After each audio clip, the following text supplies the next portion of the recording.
우리 다시 이제 마태복음으로 돌아와서 이제 마태복음 말씀을 계속해서 살펴보게 되어졌습니다. 오늘은 마태복음이 전하는 그 복음 13번째 시간입니다. 그리고 산상수훈의 말씀 중에 이제 팔복에 대한 말씀의 마지막 시간이 되는 것입니다. 오늘 우리가 살펴볼 말씀은 10절부터 12절 말씀인데요. 오늘 이 말씀이 8가지 복에 대한 그 팔복에 대한 말씀의 대미를 장식하는 말씀이란 것이죠. 이 팔복의 말씀이 어떻게 끝나고 있는가, 그것을 오늘 우리가 함께 살펴보려고 하는 것입니다. 우리 10절 말씀만 한 목소리로 한 번 더 다시 한번 봉독해 보겠습니다. 을을 위하여 박해를 받은 자는 복이 있나니 천국이 그들의 것임이라. 아멘. 어떤 말씀으로 끝나고 있습니까? 을을 위하여 박해를 받은 자는 뭐가 있다고요? 복이 있다. 천국이 그들의 것임이라. 근데 이제 마지막 팔복의 말씀을 통해서 우리에게 이제 알려주고 있는 사실이 무엇이냐면, 을을 위하여 살아가는 우리의 삶의 여정 가운데는 뭐가 있다고 알려주고 있습니까? 박해가 있다는 것입니다. 핍박이 있다는 것이죠. 방해가 있다는 것입니다. 어려움이 있다는 것이죠. 우리가 을을 위하여 살아가면 그 삶 가운데 좀 잘 편안한 길이 있어야 되는데, 이제 예수를 믿고 예수를 위해 살아가려고 하는 그 길에는요, 반드시 방해와 박해와 어려움이 있다는 것입니다. 여러분, 우리 2025년 우리 교회 표어가 무엇이죠? 방주가 되는 교회, 방주가 되는 가정이죠. 근데 이 일에 방해가 있을까요? 없을까요? 네, 당연히 있죠. 당연히 있습니다. 우리가 우리의 믿음을 지켜내고 믿음의 삶을 살아가려고 할 때요, 방해가 있습니다. 또 우리에게 허락하신 그 생명의 축복과 은혜를 누리며 살아가려고 할 때요, 당연히 방해가 있습니다. 우리에게 허락하신 그 생명을 드러내고 생명이 있음, 살아있음을 증명하면서 살아가려고 할 때요, 당연히 방해가 있다는 것이죠. 우리가 방주가 되는 삶을 살아내려고 할 때요, 세상이, 마귀가 반드시 방해한다는 것입니다. 귀신이 뭐같이 한다고요? 네, 귀신같이 하는 거죠. 우리가 정말로 복받는 삶을 살아가려고 할 때에, 그렇게 우리 믿음의 삶을 결단했을 때에 귀신이 귀신같이 알고 방해를 한다는 것이죠. 우리에게 어려움을 가져다 준다는 것입니다. 근데 오늘 말씀해 보면요, 을을 위하여 우리가 살아가려고 할 때 방해가 있다, 박해가 있다, 핍박이 있다, 어려움이 있다, 그렇게 말씀하고 있다는 것이죠. 여기서 이 을이라는 것을 오늘 본문 말씀, 우리가 봉독한 말씀에서 살펴본다면요, 앞에 7가지 복이 바로 의로운 삶의 내용이 되겠지요. 즉, 하나님께서 의롭게 여겨주시는 마음, 의롭게 여겨주시는 삶이 무엇이냐 했을 때, 앞에 우리가 살펴봤던 그 7가지 내용이 바로 하나님께서 의롭게 여겨주시는 내용과 삶과 마음이란 것입니다. 우리의 심령이 가난한 것이 하나님 보실 때 의로운 것이죠. 우리 마음에 애통함이 있고 온유함이 있고 의에 줄이고 목말라 하고 또 긍휼히 여기고 청결한 마음, 또 화평케 하는 그 마음과 삶을 하나님께서는 의롭게 여겨 주신다는 것입니다. 그래서 하나님께서 이런 마음과 삶을 살아가는 자를 향하여 마카리오스, 복이 있도다라고 선언해 주고 계신다는 것이죠. 분명히 우리 하나님께서 이런 삶을요, 기뻐해 주십니다. 그리고요, 이것을 인정해 주시고 복을 주시지요. 그런데 이러한 삶에는 반드시 무엇이 있게 되어 있다고요? 박해가 있다는 거예요. 방해가 있고 어려움이 있다는 것입니다. 여러분, 마음이 가난해지려고 할 때요, 방해가 있습니다. 어디 그 마음의 가난함만 그렇겠습니까? 우리의 마음이 애통하지 못하도록, 온유하지 못하도록, 의에 줄이고 목말라 하지 못하도록, 긍휼과 청결한 마음이 없도록, 우리 가운데 그 화평을 깨뜨리고 무너뜨리도록 반드시 박해가 있게 되어 있다는 거예요. 방해와 어려움이 있게 되어 있다는 것입니다. 여러 가지 시험이 주어지게 된다는 것이죠.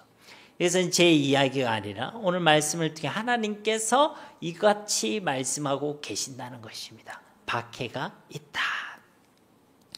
그러니 오늘 말씀을 통해 꼭 기억하시기 바랍니다. 여러분, 이 팔복에 대한 말씀을 우리가 시작할 때도 말씀을 드렸지만, 이 8가지 복은요, 우리의 노력과 열심과 수양을 통해 얻게 되어지는 성과나 결과가 아닙니다.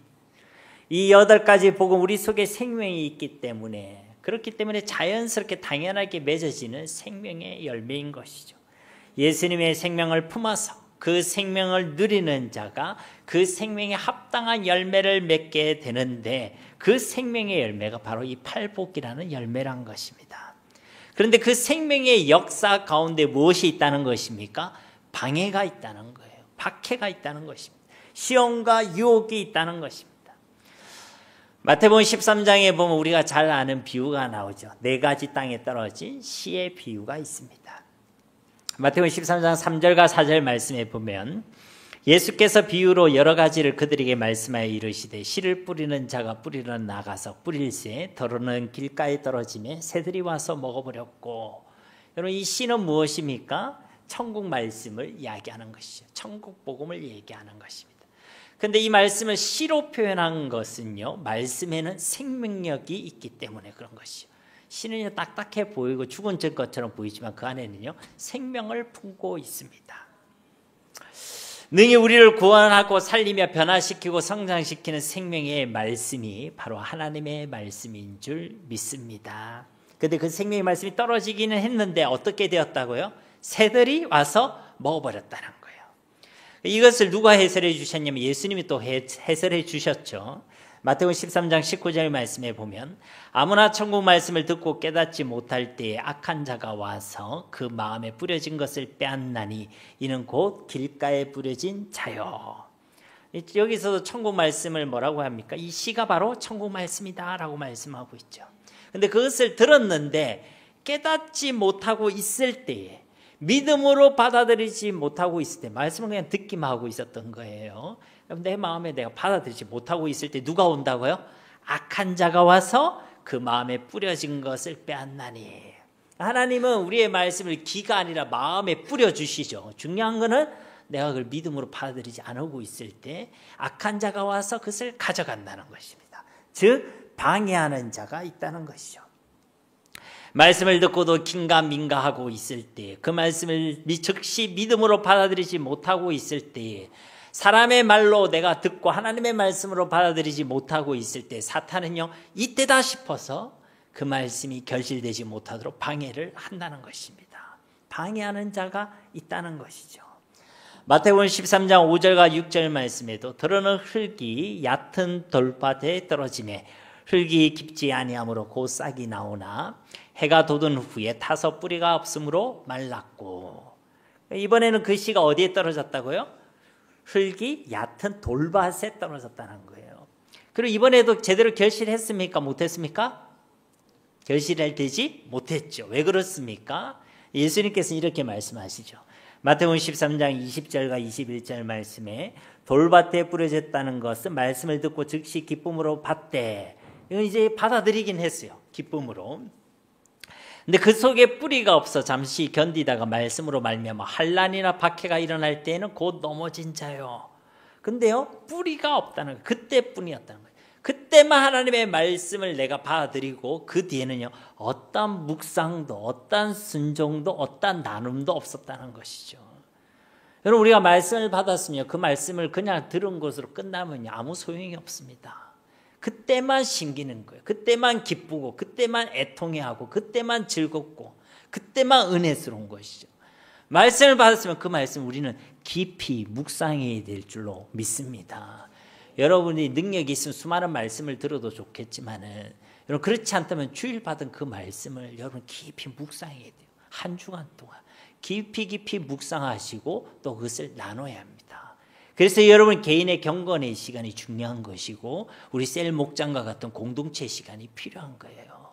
여러분이 받은 그 말씀을 묵상하고 나눌 때 그 뿌리가 더욱 더 깊어지는 줄로 믿습니다. 여러분 그게 성경의 원리입니다. 성경의 원리예요.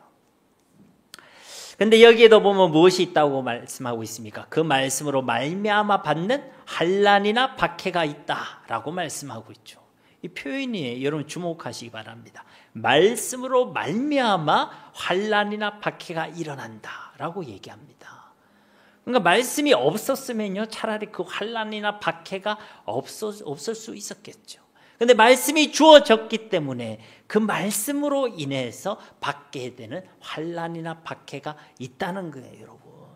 여기에 여러분들이요, 믿음의 동의가 필요한 것입니다. 아, 내게 말씀이 주어졌기 때문에, 하나님의 은혜가 주어졌기 때문에 그것으로 말미암아 하나님 내게 주시는 환난과 박해가 있구나. 여러분, 그것을요 이상하게 생각하면 안 돼요. 그게요 당연한 거예요. 그게 당연한 것입니다. 그런데 그 환난과 핍박 가운데 넘어지면요 아무것도 결실되지 못하죠. 그러나 여기서 견디내면 어떻습니까? 더 깊은 뿌리를 내리게 되겠죠. 더 풍성한 잎과 열매와 꽃을 피워내고 결실하게 되는 줄로 믿습니다. 세 번째 밭에 대한 말씀도 보시면요, 마태복음 13장 7절 말씀에 더러는 가시 떨기 위해 떨어지며 가시가 자라서 기운을 막았고, 이번에 어디에 떨어졌다고요? 네, 가시 떨기 위해 떨어졌다는 것입니다. 마태복음 13장 22절에 보면 가시 떨기에 뿌려졌다는 것은 말씀을 들으나 세상의 염려와 재물의 유혹에 말씀이 막혀 결실하지 못하는 자요. 역시 이도요 하나님의 말씀을 들었죠. 잘 들었습니다.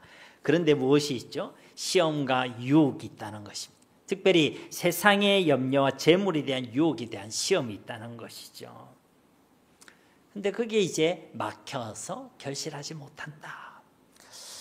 다시 말씀드리지만 이 팔복의 열매는요 바로 우리 속에 심어두신 하나님의 말씀의 열매이고 생명의 열매인 줄 믿습니다. 그런데 이 생명의 열매를 맺고 피어나는 일에요 항상 방해가 있다는 거예요. 예수님의 생명이 심겨져서 그냥 가만히 있으면 이것이 자라고 꽃피고 열매를 맺게 될 것인데 여기에 방해가 있다는 것입니다. 우리 가운데 아무것도 주어지지 않았다면 방해가 없었겠죠. 씨가 뿌려지지 않아도 굳이 새가 날아올 이유가 있겠습니까? 근데 씨가 떨어지니까요 새가 달려드는 거예요. 우리 가운데 하나님의 말씀이 주어졌기 때문에, 하나님의 은혜가 주었기 때문에 방해가 있다는 것이죠. 마귀가 하는 일은 뻔한 거 아니겠습니까? 예수 믿고 구원 못 받게 하는 것이고, 예수 믿었으면 이제 똑바로 못 살아가게 하는 거, 하나님의 은혜와 하나님의 복을 누리게 못하는 거, 마귀가 하는 일이 뭐 그거밖에 더 있겠습니까? 그러니까요 방해를 한다는 거예요. 그렇지만 우리가 이와 함께 반드시 기억해야 될 사실이 하나 더 있죠. 그 무엇입니까? 이렇게 의를 위하여 박해를 받는 자는 어떠하다는 것입니까? 마카리오스. 따라해 볼까요? 마카리오스. 예, 진짜 복이 있는 줄로 믿습니다. 진짜 복되다는 거예요. 그 핍박을 받아서 내가 승리했기 때문에 복이 있다고 얘기하는 게 아닙니다, 여러분. 그 박해를 받았기 때문에, 방해를 받았기 때문에 그 자체가 이미 복된 줄로 믿습니다.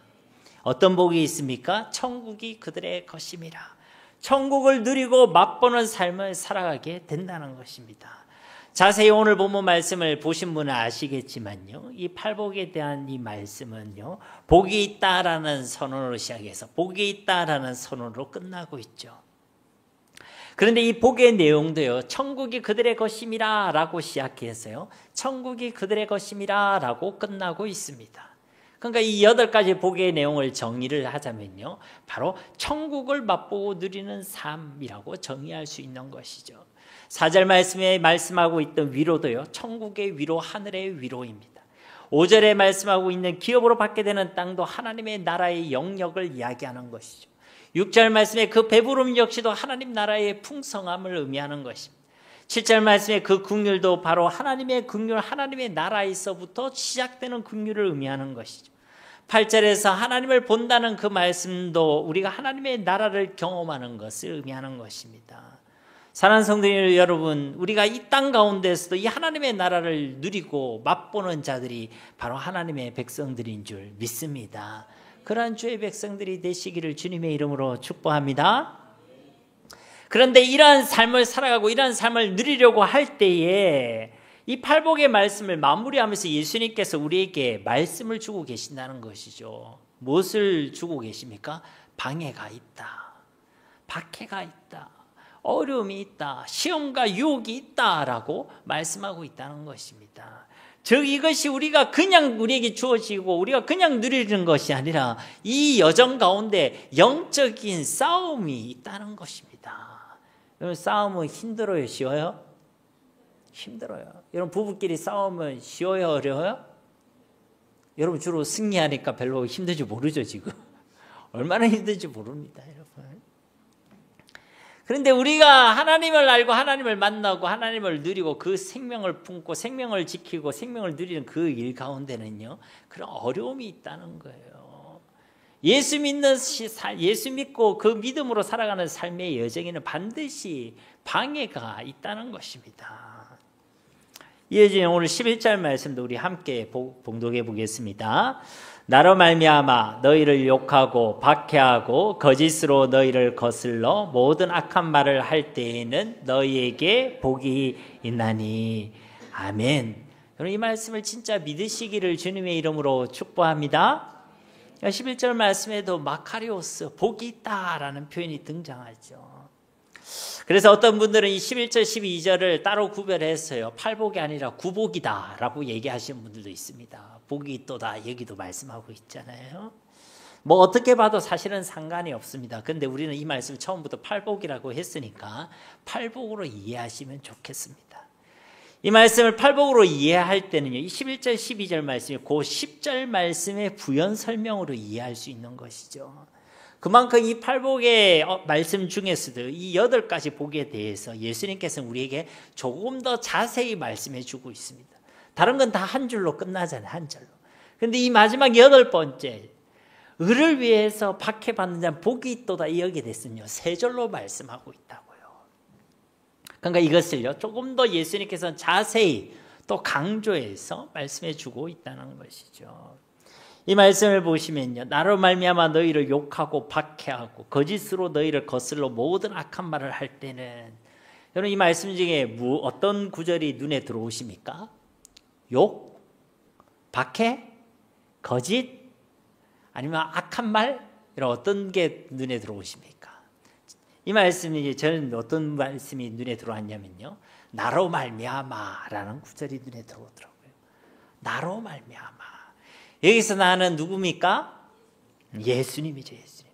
말미암아라는 건요, 뭐뭐 때문에 무엇을 위하여라는 의미입니다.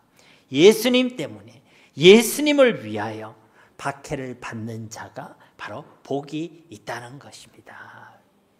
여러분이 뭐 잘못해놓고 혼나는 거 말고, 그렇죠? 여러분들이 집에, 저도 결혼 초기에 양말을 세탁기에 내놔야 되는데 양말을 이렇게 뒤집어서 내놨거든요. 우리 집 사람이 한 5번 정도는 참아주더라고요. 그 6번째쯤 되니까 저한테 진지하게 얘기를 하더라고요. 양말을 좀 이렇게 펴서, 제대로 펴서 이래 내라고 하더라고요. 그때까지만 그 말이 이해가 안 됐어요. 이리 놓든 저리 놓든 어차피 빨 건데 이리 생각했는데, 빨래하는 주부 입장에서는 어떻게 해요? 일일이 다 펴서 이렇게 하죠.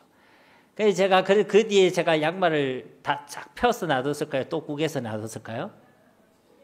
제가 말 안 듣게 생겼죠. 그래서 제가 혼났는데, 그거 혼나야 돼요? 안 혼나야 돼요?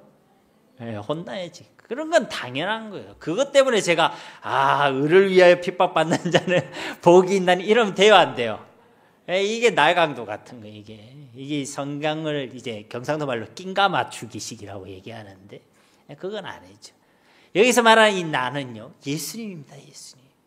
예수님 때문에, 예수님을 위하여 살아가는 그 삶 가운데 박해가 있고 방해가 있고 어려움이 있는데 그것을 받는 자는 복이 있다라는 것입니다. 여러분 여기서 말씀하는 그 말을 우리가 11절 말씀을 비교해 볼 때 10절 말씀에서 언급하고 있는 하나님의 의라는 것은 무엇이겠습니까? 바로 예수님이죠, 예수님. 여러분 우리가 예수를 믿는 것이 하나님의 의입니다. 우리가 예수님과 함께하는 것이 하나님의 의죠. 예수님을 따르는 것이 하나님의 의입니다. 예수님을 닮아가는 것이 하나님의 의인 줄 믿습니다. 여러분 제가 아는 한 목사님이요, 페이스북에다가 이런 글을 올리셨더라고요. 제가 한번 글을 하나 소개하겠습니다. 오늘날 십자가로 병고침을 받고 십자가로 부자가 되고 십자가로 자기 꿈을 이루는 사람들은 많지만 그 십자가의 예수님을 진짜 믿고 그 십자가의 길을 가는 사람들은 적다. 이런 말씀이 있습니다. 즉 예수님을 통해 무엇을 얻으려는 사람들은 많이 있지만 정작 그 예수님을 진짜 믿고 그 예수님을 따라가려는 사람은요, 너무나도 적다는 거예요. 사랑하는 성도 여러분, 하나님께서 의로 여기시는 것은요, 우리가 무엇을 얻고 우리가 무엇을 이루는 것에 있지 않습니다. 우리가 예수님을 믿는 것을 의로 여기시는 것이고, 예수님을 따르고 그분을 닮아가는 것을 하나님께서는 의로 여겨주시는 줄 믿습니다. 그런데요, 그 길을 택하고 그것을 간절히 소원하는 사람은요, 너무나도 적다는 거예요. 예수님을 통해 뭔가 얻으려는 사람들은 너무 많은데 정작 그 예수님을 따라가려는 사람은 너무나도 적다는 것입니다. 여러분, 이것은요, 이 한 목사님의 말씀이 아닙니다. 예수님께서도요, 마태복음 7장 14절 말씀에 보면 생명으로 인도하는 문은 좁고 그 길이 협착하여 찾는 자가 어떻다고요? 적음이라. 적다는 거예요. 예수님을 따라가는 그 길이요, 좁고 협착할지라도 그 길이 생명으로 인도하는 문, 진짜 우리에게 복이 되는 문인 줄로 믿습니다. 그런데요, 사람들은 그 길을 찾지 않는다는 거예요. 찾는 자가 적다는 것입니다. 그리고 그 이유에 대해서 마태복음 7장 15절 말씀에 거짓 선지자들을 삼가라. 양의 옷을 입고 너희에게 나오나 속에는 노략질하는 일이라. 왜 적다는 것입니까? 속이는 자가 있다는 거예요. 거짓 선지자들 같은 방해자들이 있다는 것입니다. 세상의 가치관, 세상의 이념, 세상의 기준들이 우리 속에 탁 들어오니까요, 주님을 따르려고 하지 않아요. 주님을 통해서 예수님을 얻으려고 해야 되는데, 예수님을 통해 예수님을 얻어야 되는데, 예수님을 통해 세상을 얻으려고 한다는 겁니다. 여러분, 그거는요, 신앙이 아니에요. 예수님을 통해 예수님을 구하고, 예수님을 통해 예수님을 얻고, 예수님을 통해서 예수님을 닮아가고, 예수님을 통해 예수님을 따라가는 것, 그것이 믿음이고 신앙이지. 예수님을 통해 세상을 얻으려고 하고, 예수님을 통해 나의 정욕과 욕심을 이루려고 하고, 예수님을 통해서 다른 것을 구하고, 여러분, 그거는요, 신앙이 아닙니다. 먼저 하나님의 나라와 하나님의 의를 구하는 것이 건강한 신앙, 올바른 신앙, 성경적인 신앙인 줄 믿습니다. 여러분, 이거 우선순위가 절대 바뀌면 안 됩니다. 정말 예수님을 통해 예수님을 얻으려는 믿음 없이 다른 것을 구하는 건요, 엉터리예요, 엉터리. 아직 나의 신앙이 너무나도 어린 것입니다. 정말 예수님을 통해 예수님을 구하고 예수님을 따르려는 저와 여러분이 다 되시기를 주님의 이름으로 축복합니다. 여러분, 우리가 하나님의 의이신 예수 그리스도를 따르려고 할 때에요, 반드시 방해가 있습니다. 반드시 방해가 있어요. 우리가 예수를 믿은 그 신앙을 지켜내고 그 믿음의 삶을 살아내려고 할 때요, 반드시 방해와 시험이 있다는 것입니다. 여러분, 진짜 믿음은요, 입술로만 믿습니다, 믿습니다, 주여 주여 하는 것이 아닙니다. 진짜 예수님을 나의 주로 고백하는 거예요.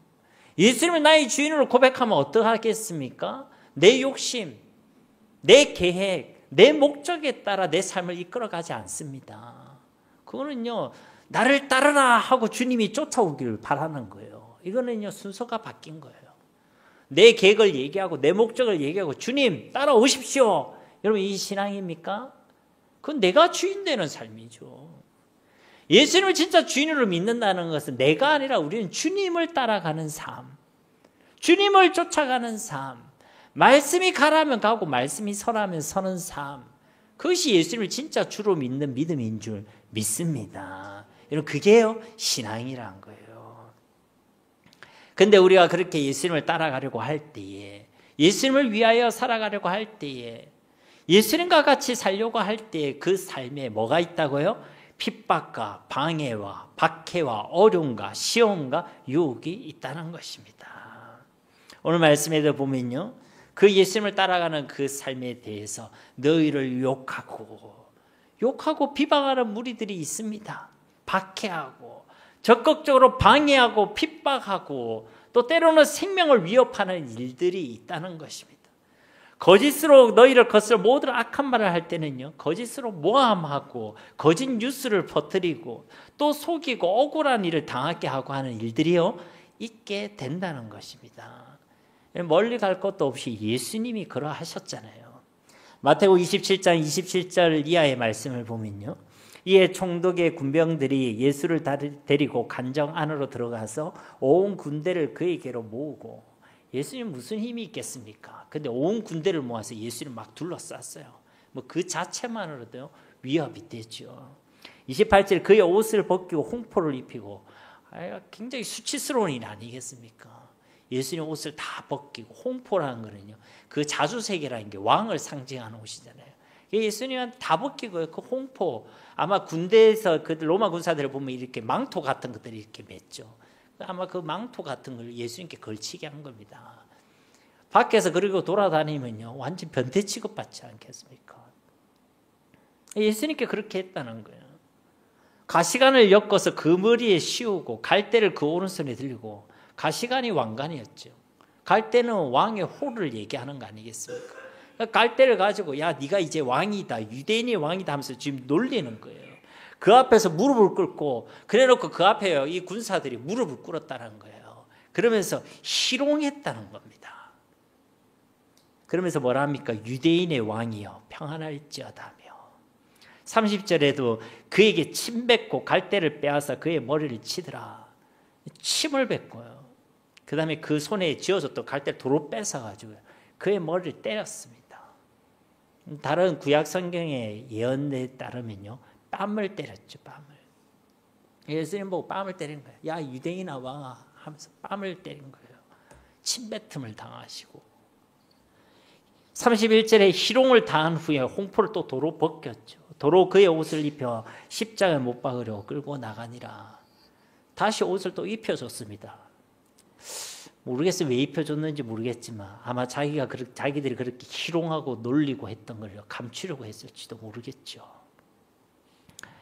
이 길이요, 예수님이 가신 길입니다. 정확히 말하면 예수님께서요, 먼저 가신 길입니다. 먼저란 말은요, 모든 예수를 믿는 사람이 이제 따라가야 하는 길이라고요. 기독교 용어 사전에 제자를 검색해 보면요, 예수님의 가르침을 받아 예수님을 따르는 자들이라고 나옵니다. 그러니까요, 제자라고 했을 때는요, 예수님을 믿기 때문에 예수님을 따라가는, 예수님이 먼저 가신 그 길을 따라가는 자들이란 것이죠. 예수님의 생애를 통해서도 우리가 알 수 있듯이요, 예수님 가신 그 길에는 우리가 생각하는 세상의 부귀와 영광과 번영이 있지는 않습니다. 그렇다고 뭐 우리가 다 같이 못 살아야 한다, 세상의 명예와 지위와 부도 없어야 한다, 더 심하게 말하면 우리가 다 거지처럼 살아야 한다, 그런 말씀은 아니죠. 그것이 예수님을 따르는 삶의 본질은 아니란 것입니다. 그것 때문에 예수님을 따르려고 했다면요, 그 헛방이요, 엉터리입니다. 엉터리. 분명한 사실은요, 예수님을 따르는 이 길은요, 십자가의 길이란 것입니다. 어려움이 있고 방해가 있고 박해가 있고 시험과 유혹이 있고 억울한 일이 있다는 것이죠. 예전에 제가 섬기던 교회에 함께 일에 동역하던 목사님이요, 그런 이야기를 해주더라고요. 제가 어떤 일로 좀 힘들어하고 있을 때인데 저한테 그런 얘기를 하더라고요. 우리가 주님의 종이 된다는 것은 예수님처럼 억울함을 당하기 위해서 주님의 종이 되는 것입니다, 얘기해 주더라고요. 엄청 울었습니다. 그때 상황이 그랬어요, 저한테. 우리가 예수를 믿는 길에는요, 박수와 갈채만 있는 것이 아닙니다. 아픔도 있고 억울함도 있고 시험도 있고 방해도 있고. 세상적인 기준으로 볼 때 여러분 어떻습니까? 이 예수님이 걸어가셨던 그 길, 이 길을 걸어갈 만해 보이십니까? 막 걸어가고 싶어 죽겠습니까? 전혀 매력적이지 않죠. 보암직도 하지 않고 모험직도 하고 가보고 싶지 않은 길입니다. 그런데요, 이 길을 걸어가는 사람들이 있습니다. 아니요, 진짜 예수를 믿는 믿음의 사람들은요, 다 이 길을 택하여 걸어갔습니다. 어쩔 수 없으니까 아니라 입으로 이 길을 택해서 걸어갔다는 거예요. 진짜 믿음의 사람들은. 진짜 저 하늘의 소망을 두고 살아가는 사람들, 진짜 다시 오실 그 예수 그리스도의 오심을 믿고 기대하며 살아가는 사람들은요, 한 사람도 예외 없이 이 예수님을 따라가는 삶을 살아내었다는 것입니다. 여러분, 히브리서 11장 36절 이하의 말씀에 보면 이 믿음의 사람들에 대한 이야기잖아요. 또 어떤 이들은 조롱과 채찍질 뿐 아니라 결박과 옥에 갇히는 시련도 받았으며 돌로 치는 것과 톱으로 켜는 것과 시험과 칼로 죽임을 당하고 양과 염소의 가죽을 입고 유리하여 궁핍과 환난과 학대를 받았으니 이런 사람은 세상이 감당하지 못하느니라. 그들이 강야와 산과 동굴과 토굴에 유리하였느니라. 아멘. 우리는 흔히요 이 히브리서 11장을 믿음장이라고 말하죠. 근데 이들이 이 36절 이하에 있는 이 말씀처럼요, 이런 박해와 시련을 당했던 그 이유는요, 바로 믿음 때문이었다는 것입니다. 그 믿음을 지켜내기 위해서, 그 믿음의 삶을 지켜내기 위해 그들은요, 기꺼이 이 삶을 택하고 이 삶을 살아내었다는 것이죠. 때로는 조롱과 채찍을 맞기도 하고, 감옥에 갇히기도 하고, 돌에 맞아 죽기도 하고, 톱과 칼로 인해 죽임을 당하기도 했다는 것입니다. 우리는 많은 순교자의 일대기를 보면서, 이야기들을 보면서요, 또 우리 교회의 역사를 보면서 이 이야기들을 이미 많이 접하고 있죠. 성경의 인물들도 그러했습니다. 믿음 때문에 이들은요, 유리하고 도망가 피난의 삶을 살아가기도 하고, 환난과 학대를 받기도 하고, 따뜻한 집이 아니라 저 강야와 산과 토굴과 동굴에서 지내기도 했다는 것이죠. 여러분, 이것은 실제 초대교회 시대 예수님을 믿은 자들의 삶이었습니다. 그들이 겪었던 박해였고 그들이 경험하고 있었던 방해의 내용이었다는 것이죠. 초기 예수님을 믿었던 그리스도인들은요, 같은 민족 안에서도요, 박해를 당했습니다. 예수님을 믿지 않는 유대인들에게 너희들은 신성을 묻어가는 자들이다 라고 하면서 따돌림과 박해를 당했죠. 같은 민족 안에서도 왕따를 당했습니다. 그들이 정복하고 있던 로마 사람들에게도 황제의 숭배를 거부하는 국가사법 방역자들로 내몰려서요, 또 모함을 받고 억울한 일을 당하고, 그래서 박해를 당했죠. 사회적으로도 이들은 예수님을 믿는다는 이유만으로요, 불공정한 대우를 받았습니다. 차별을 당했죠. 인간 이하의 대우를 받기도 하고, 무슨 개나 소나 돼지처럼 가축과 같은 취급을 받기도 했습니다. 여러분, 이들이 멍청해서가 아닙니다. 똑똑하지 못해서가 아니에요. 기술이 없어서, 지혜가 부족해서, 능력이 없어서도 아닙니다. 이들이 이렇게 박해받은 이유는 딱 하나입니다. 하나님의 의, 예수님을 위해 살아가려고 했기 때문이죠. 예수님을 믿는 그 믿음을 이들이 지켜내려고 했기 때문에 이들은 이런 박해를 받았고, 이 박해를 그들이 택했던 것입니다. 그 삶을요, 택했습니다. 끝까지 예수님을 따라가기를 택했다는 것이죠. 이들이 구경꾼이 아니라 진짜 예수님을 믿고 예수님을 따라가려고 했기 때문에 세상이 이들을요, 박해하고 방해했다는 것입니다. 저와 여러분이 진짜 옳은 길을 걸어가려고 할 때, 진짜 생명의 길을 걸어가려고 할 때, 예수님을 따라가려고 할 때에요, 반드시 이와 같은 핍박과 방해가 있게 되는 것입니다. 오늘 말씀도 그렇게 말씀하고 있지만 다른 성경 말씀에도요, 이를 정언하고 있습니다. 디모데후서 3장 12절 말씀 우리 함께 봉독해 보겠습니다. 무릇 그리스도 예수 안에서 경건하게 살고자 하는 자는 박해를 받으리라. 아멘. 그냥 살고자 하면요, 박해받지 않습니다. 근데 우리가 경건하게 살고자 하면, 진짜 예수님을 똑바로 믿으려고 하면, 진짜 하나님과의 친밀한 관계, 깊은 관계 속으로 내가 들어가려고 하면, 내게 주신 그 믿음대로 내가 삶을 살려고 하면 뭘 받는다고요? 박해를 받으리라. 방해가 있다는 것입니다. 어려움이 있다는 거예요. 요한복음 15장 18절 19절 말씀도 보시면요, 세상이 너희를 미워하면 너희보다 먼저 나를 미워한 줄을 알라. 너희가 세상에 속하였으면 세상이 자기의 것을 사랑할 것이나 너희는 세상에 속한 자가 아니요 도리어 내가 너희를 세상에서 택하였기 때문에 세상이 너희를 미워하느니라. 너희가 세상에 속해 있으면 세상이 자기의 것을 사랑할 것이나, 우리가 세상의 가치관을 가지고 세상을 구하고 세상 가운데 그냥 세상 사람과 똑같이 살아가면요, 세상이 뭐라고 얘긴다고요? 자기의 것으로 얘기는 거예요. 내 편으로 얘긴다는 거예요. 니는 내 편이구나. 하나님 편이 아니라 세상이 넌 내 편이구나, 이렇게 얘긴다는 거예요. 그래서 세상이 어떻게 해준다고요?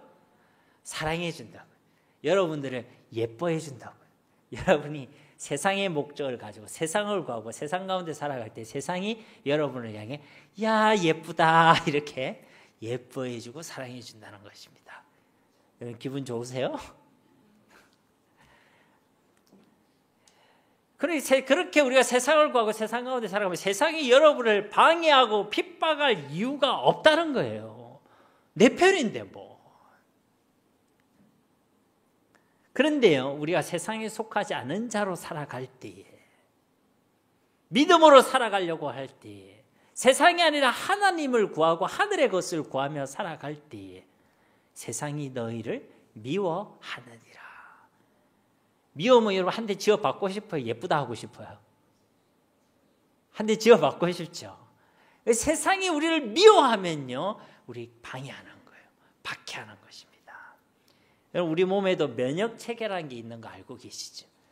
우리 몸에 다른 병균이나 다른 어떤 것이 들어오면요, 우리 속에 있는 면역 체계가 이것을 바이러스, 적군으로 여기게 되죠. 그래서요 공격합니다. 그러니까 우리가 뭐 신장 같은 걸 이식받아도요 면역 체계가 있기 때문에요 그것을 안정시키는 기간이 한참 걸리죠. 왜요? 적으로 인식하는 거예요.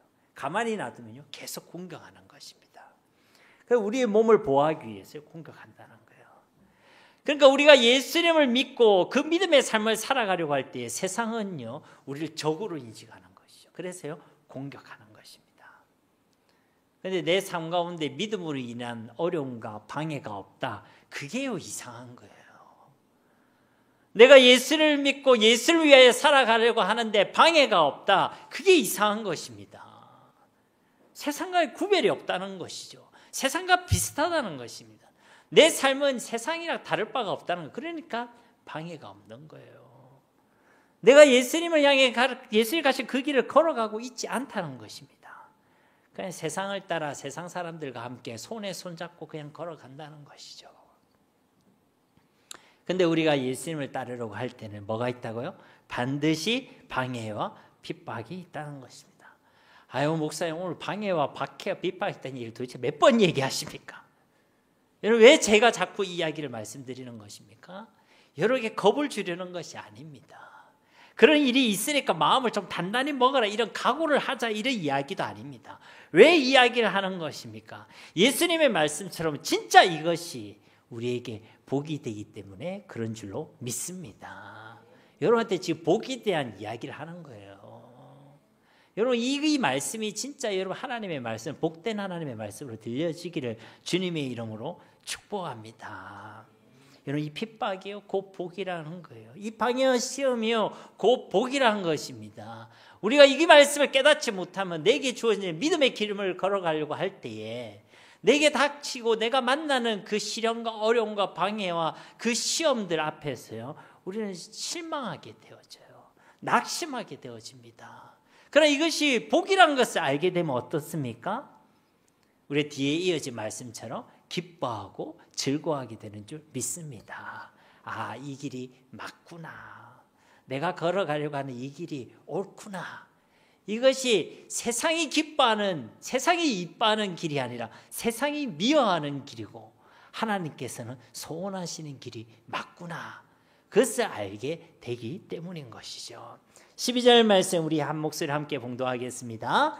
기뻐하고 즐거워하라. 하늘에서 너희의 상이 큼이라. 너희 전에 있던 선지자들도 이같이 박해하였느니라. 아멘. 그래서 우리 보고 어떻게 해라는 것입니까?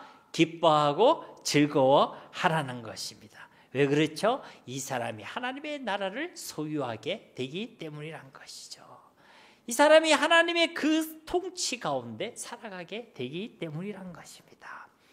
11절에서 보면 하늘에서 너희 상이 어떻다고요? 크다. 여러분 예수님께서 받으신 영광은요 돈과 명예와 권력이 아니었죠. 세상의 영광이 아니었습니다. 그분이 받으신 영광은 무엇이었습니까? 십자가였고 부활이었죠. 요한복음 12장 23절 24절에 예수께서 대답하여 이르시되 인자가 영광을 얻을 때가 왔도다. 인자는 예수님이죠. 그 예수님이 영광 얻을 때가 왔도다. 이어진 24절에 내가 진실로 진실로 너에게 이르노니 한 알의 밀이 땅에 떨어져 죽지 아니하면 한 알 그대로 있고 죽으면 많은 열매를 맺느니라. 아멘. 예수님의 죽으신 것, 부활을 얘기하는 것이잖아요. 예수님이 죽으시는 것, 그게 바로 예수님의 영광이었습니다. 우리가 구해야 될 영광은요, 그럼 십자가에서 죽자 이게 아니라 죽기까지 주의 말씀에 순종하는 것, 예수님을 따라가는 것, 그 십자가의 길 앞에서 그 길을 믿음으로 택하고 믿음으로 걸어가는 것, 그것이 하늘의 영광인 줄 믿습니다. 여러분, 그게요 진짜 우리가 구해야 될 영광의 내용이라는 것이죠. 그렇기 때문에 그 길을 우리가 걸어갈 때에 우리는요 기쁨과 즐거움으로 걸어가야 할 줄로 믿습니다. 베드로서서 4장 13절 말씀 우리 함께 봉독해 보겠습니다. 오히려 너희가 그리스도의 고난에 참여하는 것으로 즐거워하라. 이는 그의 영광을 나타내실 때에 너희로 즐거워하고 기뻐하게 하려 함이라. 아멘. 이런 기쁨과 즐거움이 저와 여러분 가운데 있게 되기를 주님의 이름으로 축복합니다.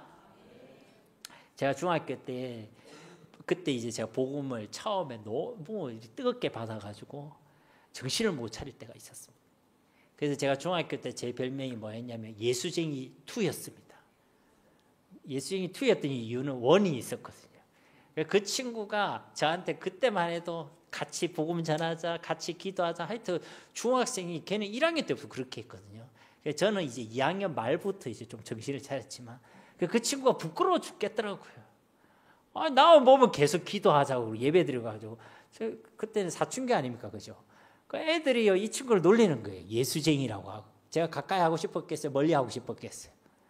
예, 제가 믿음이 없어서 멀리 하고 싶었더라고요. 왠지 같이 놀림을 당할 것 같아요. 근데요 그때 하나님이 저한테 이 복음의 은혜를 주셨어요. 너무 기쁜 거예요 이게. 그래가지고 예수쟁이 2가 돼가지고요 친구들한테 계속 예수님 얘기하고 다녔어요. 그 이제 제 친구가요 제가 약간 돌았다고 생각했는 거. 아니 그전까지만 해도 같이 놀고 이랬더니 그 친구가 진짜 진지하게 와서 저를 막 이러면서 진짜 농담 안 하고 저를 배를 팍 때리더라고. 그래가지고 제가 아프잖아요. 그리고 이제 다음 때 같으면 멱살 잡고 같이 싸웠을 건데 제가 뭐에 충격받았다고요? 복음에 충격받아요. 그래 왜 그러냐 이랬더니 네 정신 차려라. 네 왜 그러는데 왜 정신 차려라. 그래서 제가 난 예수 믿어서 너무 좋아서 그런다. 그리 얘기했거든요. 그래서 제가 가는 길에 제 마음이 기뻤을까요? 즐거웠을까요? 진짜 기쁘더라고요. 그때도 제가 이 말씀을 알았거든요. 내가 복음을 전하니까 내가 이리 핍박을 받는구나. 내가 뭐 초대교회 사람처럼 대단한 핍박을 받은 건 아니지만 한 대 맞았잖아요. 맞아놓고 좋아하는 거예요, 제가. 누가 보았으면 이거 바보천치 아닙니까, 그죠? 여러분, 복음을 전하는 일에 내가 주님을 위해 살아가는 일에 어려움이 있을 때요, 나도 모르게 기쁘고 즐거울 때가 있습니다. 그 기쁨과 즐거움을 알고 누리게 되시기를 주님의 이름으로 축복합니다. 여러분, 뭐가 그렇게 두렵습니까? 뭐가 그렇게 힘들 게 있겠습니까? 우리가 주님을 위해 살아간다는 그 목적과 방향만 분명하다면요, 그 길에서 만나는 그 어떤 것도 우리 기쁨과 감사의 제목이 되는 줄로 믿습니다. 좁은 길을 걸어가고 밤낮 기뻐하는 것은요, 주의 영이 나와 함께 하심이라. 여러분, 우리 찬송가만 부를 것이 아니라 그게 우리의 진짜 신앙의 고백이 되어야 한다는 것이죠. 여러분, 맡은 일을 충성스럽게 다한 사람은요, 주님 다시 오시는 그날, 결산의 날의 즐거움과 기쁨의 날이 되겠지요. 그러나 맡은 일을 다하지 못한 사람들은 그 결산의 날이 기쁨과 즐거움의 날이 되지 못합니다. 그러니 지금 당장의 기쁨과 즐거움을 위해서가 아니라 그날의 기쁨과 즐거움을 위하여 살아가시기를 주님의 이름으로 축복합니다. 베드로전서 4장 14절 말씀도요, 너희가 그리스도의 이름으로 치욕을 당하면 복 있는 자로다. 영광의 영 곧 하나님의 영이 너희 위에 함께 계심이라. 너희 위에 계심이라. 예수님의 이름 때문에 치욕을 당하고 억울함을 당하는 자는요, 복이 있다는 것입니다. 왜 그렇죠? 영광의 영 곧 성령 하나님께서요 너희 위에 계심이라. 여러분, 예수님을 따라가는 그 삶, 그리고 예수님을 따라가는 그 걸음을 걷는 사람에게는요 하나님의 영이 함께 계시는 줄 믿습니다. 여러분, 이거는요 마태복음의 결론에 해당되는 말씀이기도 해요. 마태복음이 어떻게 끝나고 있습니까? 마태복음 28장 20절 말씀, 우리 잘 아는 말씀이지만 함께 읽어보겠습니다. 내가 너에게 분부한 모든 것을 가르쳐 지키게 하라. 볼지어다 내가 세상 끝날까지 너희와 항상 함께 있으리라 하시니라. 아멘. 여기서 말하는 이 함께는요, 그 단순히 내주하심만을 의미하는 것이 아닙니다. 그 함께 하심을 임마누엘의 축복을 우리가 온전히 누리게 되는 것을 의미하는 것이죠. 그래서요, 복이 있다는 것입니다. 기뻐하고 즐거워하라는 것입니다. 우리가 의를 위하여 살아갈 때 반드시 방해가 있고 박해가 있지만 그 삶을 살아가는 우리와 하나님께서 세상 끝날까지 우리와 함께하여 주실 줄로 믿습니다. 우리도 이 땅을 살아가는데 많은 방해와 박해를 받습니다. 믿음을 지켜내려고 할 때에, 하나님을 위해 살아가려 할 때에 방해와 박해를 받게 되지요. 얼마 전에 있었던 우리 코로나 팬데믹 때도 그러하지 아니했습니까?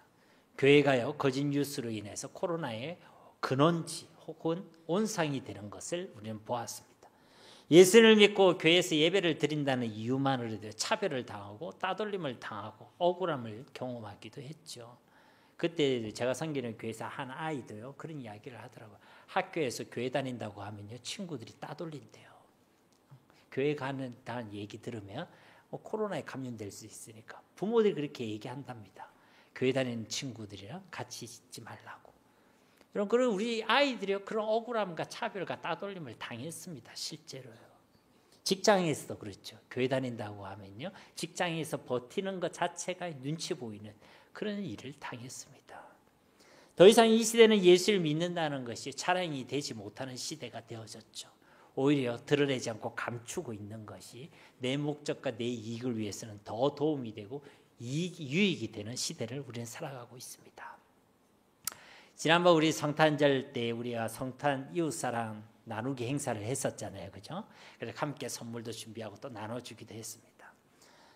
몇몇 분한테 들었는데 진짜 그걸 나눠줬을 때 고마워하는 사람도 있었지만 그냥 그들도 보지 않는 사람들도 있었다. 그러나 이제 저희 애들이랑 같이 이제 집에 가기 전에 저희 애들이랑 저랑 같이 나갔거든요. 그래서 교회 앞에서 우리 애들 보고도 한번 나눠줘봐라 하면서 이렇게 나눠줬습니다. 근데 이제 그날따라 저희들이 나눠준 거 다 잘 받았는데 유독 우리 막둥이가 나눠주는 건요, 다 거절하는 거예요. 우리 막둥이가 나눠주는 거는요, 한 3번쯤 거절을 당했어요. 나눠주는데 돌아가고, 나눠주려는데 피해가고. 그래서 우리 막둥이가 마음을 기뻐했을까요? 낙심이 됐을까요? 예? 네, 낙심을 했죠. 애가 낙심을 하더라고요. 왜 내가 전화하는데 내 거만 왜 안 받지? 이러면서 애가 기가 죽더라고요. 근데 제가 이 본문 말씀이 생각났습니다. 그래서 저희 애들도 기억하겠지만 그 이야기를 해줬어요. 우리 중에 오늘 가장 복된 사람은 우리 막둥이다. 왜 그렇죠? 을을 위하여 박해받는 자가 진짜 복이 있기 때문이다. 그 얘기를 했더니 우리 막둥이가요, 얼굴이 밝아지더라고요. 그 같이 있던 우리 큰애랑 둘째가요, 오 이러면서 오 이러더라고요. 진짜 그렇지 않겠습니까? 사랑하는 성도님 여러분, 여러분은 어떻습니까? 여러분 어떤 삶을 살아가길 소원하십니까? 주님을 위해서 그 어떤 어려움과 박해를 방해가 없는 그런 편안한 삶을 살아가고 싶습니까? 세상 사람들과 똑같은 안정된 삶을 살아가고 싶습니까? 아니면 주님을 위해서, 주님 때문에 어려움을 당하고 때로는 억울함을 당하고 때로는 손해를 보고 무시를 당하고 심지어 생명을 잃기도 하는, 그렇더라도 진짜 예수님을 따라가는 삶, 예수님을 닮아가는 삶을 살아가고 싶습니까? 진짜 여러분의 마음의 소원은 어디에 있습니까? 당연히 하나님께서도 그러하시겠지만 저도 저와 사랑하는 성도는 여러분의 모든 삶이요, 주님의 삶을, 주님을 따라가는 복 있는 삶이 되어지기를 간절히 소망합니다. 진짜 복받는, 하나님의 복을 받는 삶을 살아가시기를 주님의 이름으로 축복합니다. 그래서요, 비결을 알려드리는 거예요. 여러분 복받는 삶의 비결 궁금해요, 안 궁금해요? 별로 안 궁금하는 표정. 그 비결은 뭐냐면요, 진짜 예수님을 믿고 예수님을 따라가시기 바랍니다. 앞서도 얘기했지만 예수님을 통해서 무엇을 얻으려고 하는 사람들은 많습니다. 그런데 예수님을 진짜 따라가는 사람은 너무나 적죠. 진짜 복 있는 삶은요, 그 길에 핍박이 있다고 하더라도, 어려움이 있다고 하더라도, 방해가 있다고 하더라도 끝까지 예수님을 따라가는 자, 그가 진짜 복 있는 사람인 줄 믿습니다. 이런 복 있는 자의 삶을 살아내는 우리 모두가 다 되시기를 예수님의 이름으로 간절히 축원드립니다. 우리 말씀을 기억하시면서 이 시간 함께 기도하기를 소망합니다. 주님, 우리가 믿음으로 살아가려고 할 때, 믿음을 지켜내려고 할 때에, 하나님, 우리가 주님을 향하여 더더욱 힘써 살아가려고 할 때에 이 길에 방해와 박해가 있음을 우리가 알기를 원합니다. 하나님, 그러나 그 가운데서 끝까지 믿음으로 이 축복의 삶을 살아내기를 원합니다. 주님, 우리 가운데 그러한 은혜, 그러한 복을 허락하여 주옵소서. 우리 저 끝까지 주님을 따르는 예수님의 제자가 되기를 위하여 이 시간 합심으로 기도하겠습니다. 아버지 하나님, 감사합니다. 아무런 자격 없는 우리를 구원해 주시고 영원하신 하나님의 영원한 생명을 우리 가운데 부어주심을 감사드립니다. 이제 그 생명을 품어 그 생명을 누림으로 그 생명에 합당한 열매를 맺는 복 있는 사람들이 다 되기를 소망합니다.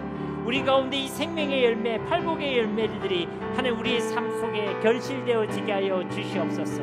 그리하여 하나님의 나라를 소유하며 하나님의 나라를 누리는 복 있는 삶을 살아내는 우리 모두가 되어지게 하옵소서. 특별히 하나님의 의를 위하여, 예수님을 위하여, 예수님을 따라가는 하나님 예수님의 제자가 되어지길 원합니다. 어떤 방해와 박해와 어려움과 시험과 유혹이 있다 할지라도 믿음으로 이기고 승리하며 끝까지 이 축복의 길을 걸어갈 수 있는 우리 모두가 되어지기를 원합니다. 주님, 우리 가운데 은혜 베풀어 주시옵소서. 모든 사람들이 다 가는 세상의 길, 넓은 길이 아니라 우리 주님께서 가신 그 길을 따라가게 하옵소서. 이 세상을 살아가지만 세상에 속하지 아니한 자들로 살아가게 하여 주시옵소서. 그 길에 환난이 기다리고 있다 할지라도, 죽음이 우리를 기다리고 있다 할지라도 오직 그 길만이 축복의 길, 생명의 길, 영광의 길임을 깨달아 알게 하셔서 오히려 기쁨과 즐거움으로 그 길을 걸어갈 수 있는 우리 모두가 되어지게 하여 주시옵소서. 예수님의 제자가 되어지게 하여 주시옵소서. 감사드리며 예수님의 이름으로 간절히 기도드립니다. 아멘.